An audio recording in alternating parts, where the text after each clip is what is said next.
All right, so we have 6 banana peppers planted. I think I'm going to leave the bottom empty. So this is where it gets interesting, and this is where we're doing it differently.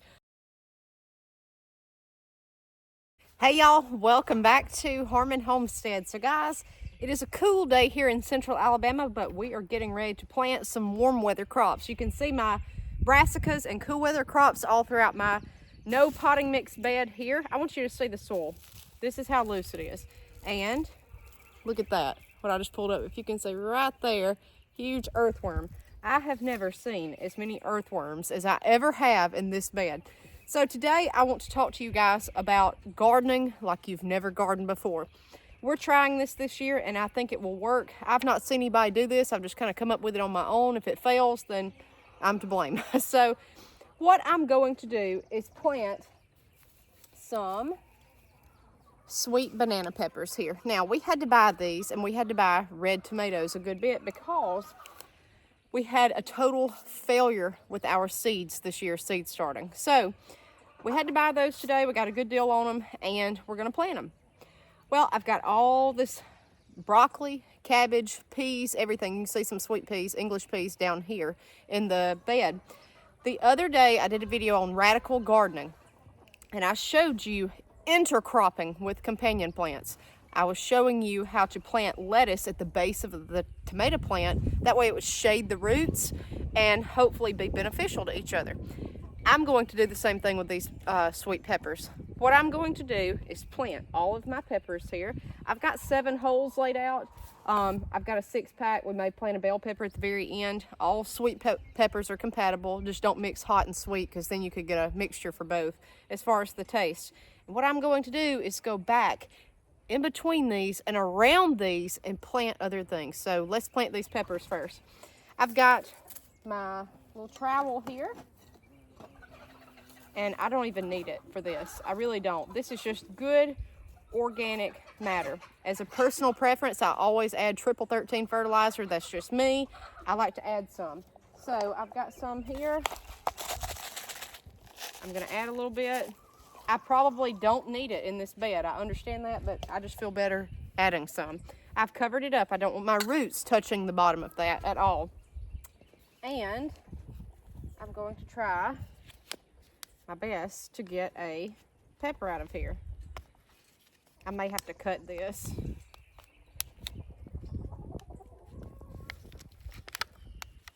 We got it.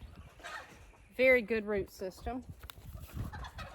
You can see there on the little seedling. Now, we're going to take him and put him right there. Cover him up.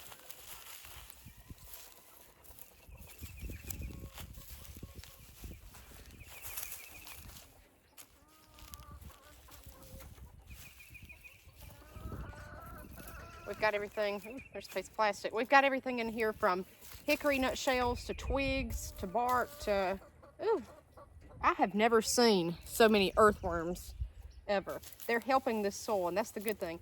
The one thing I wish I could go back and do that I did was I was so obsessed with worms and worm castings. I wanted to do a worm bin. If I could just go back and add them to my soil from the get-go.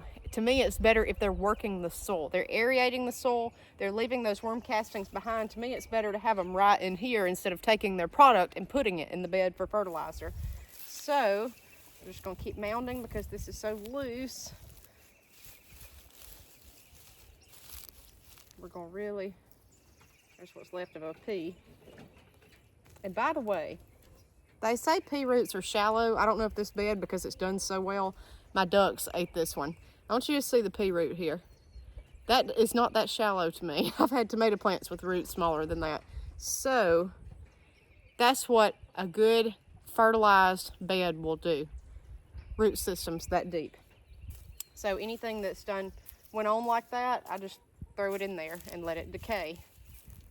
That's your green for composting. Anything like this, that's your green. Your hot. These leaves are brown. You want a mixture of both. So you'll see scattered out through my bed, there's weeds tossed to the side that I've uprooted and let just decay in here. It's all part of the composting system. You want green and brown. Okay, so he's good. He looks very healthy. And we're gonna move all along down through here.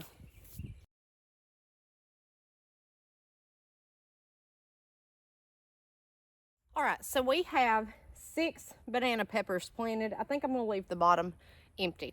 So this is where it gets interesting, and this is where we're doing it differently, what we're doing different than everyone else. So we have done a video on companion planting. Certain plants love other plants, they're beneficial to each other, and some are totally opposite enemies, okay? So it helps to plant certain plants with, just say, pepper plants. Now, this is where I'm doing it differently. What they mean by companion planting is over here where you see my cabbage, there you would plant companion plants with the peppers. That way they're beside each other and they benefit. What I'm doing is intercropping. I am mixing these together. So all of these right here, plus some, are companions for peppers. I have carrots. Carrots do great by peppers. I've got short and sweet. I have Danvers 126, and then I have these right here. So I've got 3 different kinds that I'm going to plant in between and around the plants, just like we did the lettuce and tomatoes. I have basil. I have oregano. I have holy basil, dark green flat leaf parsley, German chamomile, salad mix, lettuce, and slow bolt cilantro. All of these are companions with peppers. Other plants are companions with peppers. I planted bush beans, contender bush beans, all the way to here. That will throw nitrogen. It will come down and help these peppers. Beans and peas love peppers. That's why I left those right there, and they're still going. They fix nitrogen into the soil so peppers will grow. Pretty much anything will grow beside a bush bean. Any plant loves the nitrogen. But what I'm doing is I am going to take, I really don't even need the scraper here, but you could rake around the plant and plant this stuff. This is not a beautiful method of planting. This is an intertwined method. I may have basil right here. I may have chamomile over here. Blah, blah, blah, blah, blah. I'm not going to plant anything that's going to get too tall. I may stay away from the chamomile, but by the time these pepper plants are already established, everything else I'm planting from seeds, so these have a jump on whatever else I'm going to put here. I think carrots will be wonderful because they're going to go down and pull nutrients from the bottom. Carrots are a root crop. They're going to aerate the soil by making holes all in here, loosening the soil around the roots of the pepper plant once it gets established. Carrots are going down even though they've got the tops. Peppers are going up. All these plants will shade the pepper up under it and keep weeds from growing. Intercropping is pretty much planting a ton of plants that you can eat around your plant that will help it, and they're companions, but you're not going to have to weed as much because there's no room, because it's jam full of plants. If you have good soil like this where I can't pick it up without grabbing an earthworm, like I just did there, if you have soil that looks like this, you can do it, okay? You can do it. I would try it no matter what. There's a rotten hickory nut. I've got all sorts of things that I've put in here because it's active compost and it's making compost while I go inside and watch the TV at night. This is working constantly, and those earthworms in there too. So what I'm going to do, there's no rhyme or reason. If you like gardening where it's rows and beautiful rows, and that's kind of what I've done up here, you would hate this. You would hate it. I am very OCD, but I feel like I'm letting go the older I get with gardening. The whole idea here is to have this chock full of something, that way weeds won't grow. So I'm gonna kind of rake out around this plant.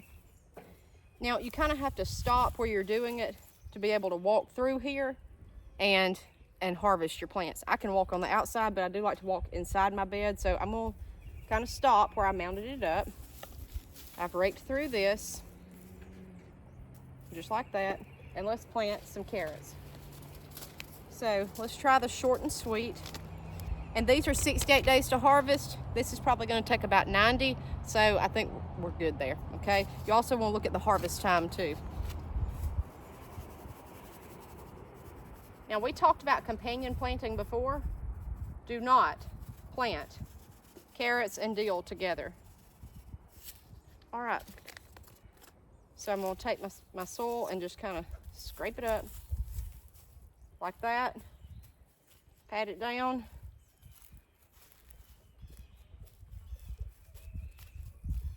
and we're good, okay? Now you could do a carrot, basil.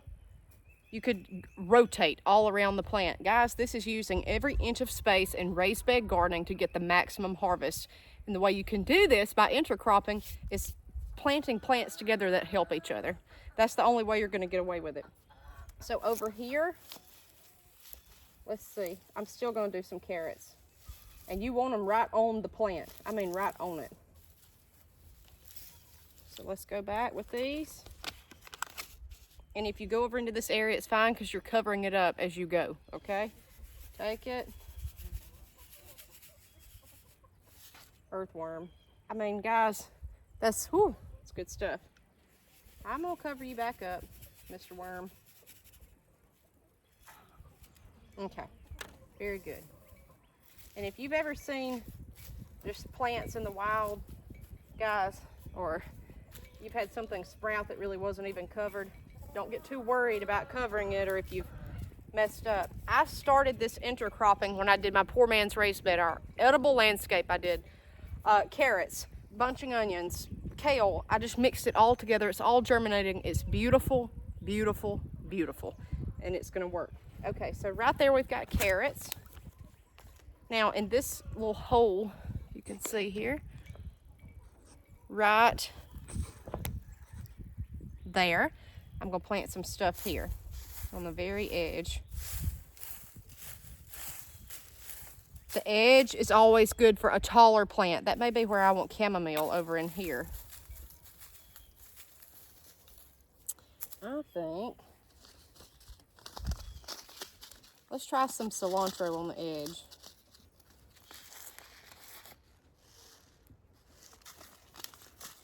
This is slow bolt cilantro. Now this I'm probably gonna have to thin out, okay? I'm just planting it thick right now to ensure germination. All right, so I know I've got cilantro there. Again, you could do cilantro, carrot, you could go back and forth.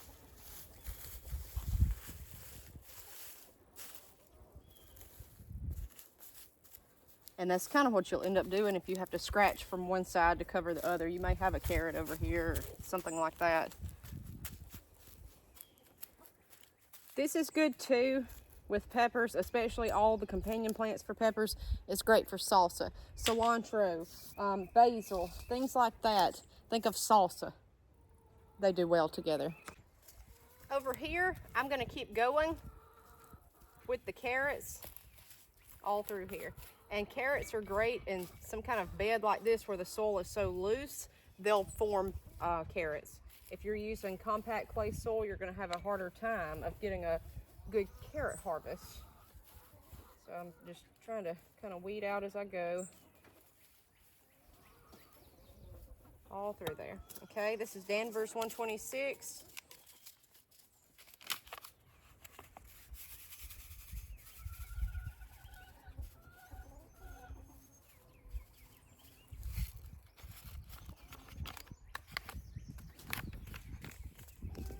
Good, covered up lightly.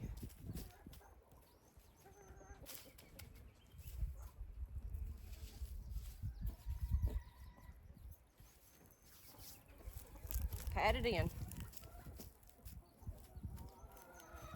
Now guys, I come out here the other day and I added a ton of chicken manure to this bed. It was old chicken manure. You might could see it right here by this cabbage.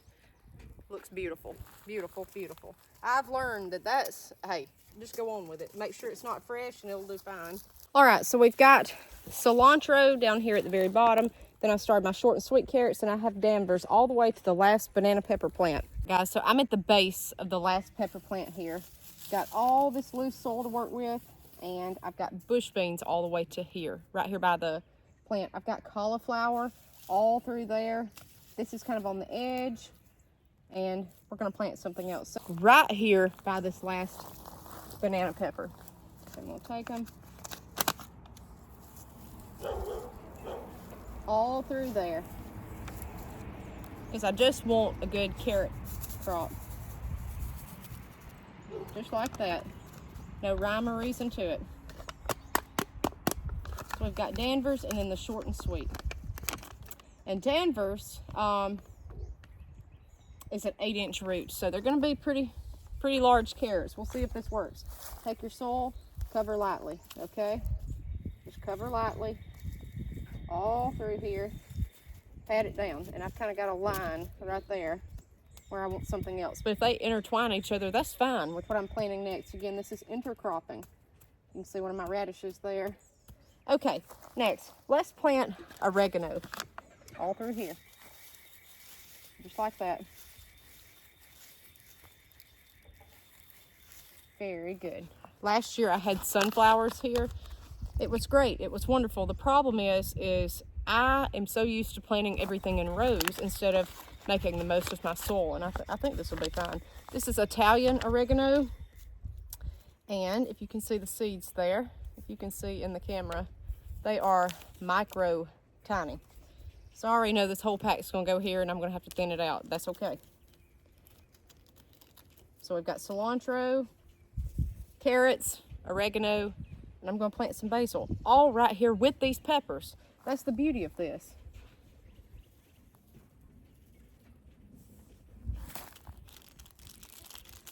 I'm trying to get every little seed out to increase my chance of germination.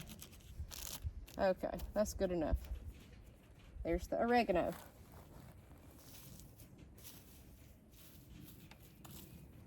Just make sure to pat it down.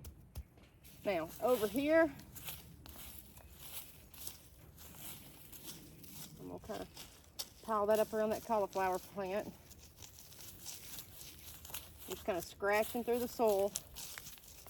But you can do this in clay soil because I showed you with the lettuce and tomatoes. Basil, and I don't know why I got this huge packet of basil, but I did.